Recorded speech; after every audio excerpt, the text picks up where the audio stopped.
Ակնհայտ է, որ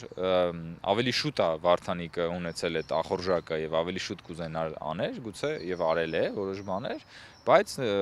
փաստական ապացույցներ ձեռք են բերվել հիմա եւ որքան էլ որ ընդդիմությունը փորձի ուրեմն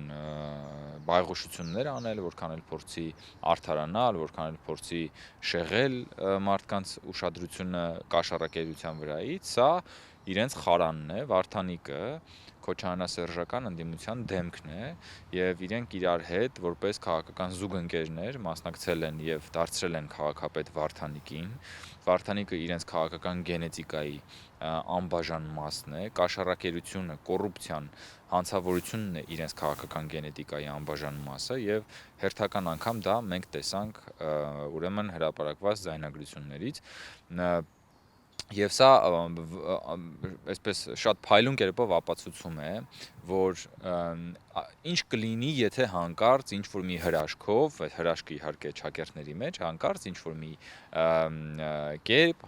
այս ուժերը Հայաստանում նորից իշխանություն ունենան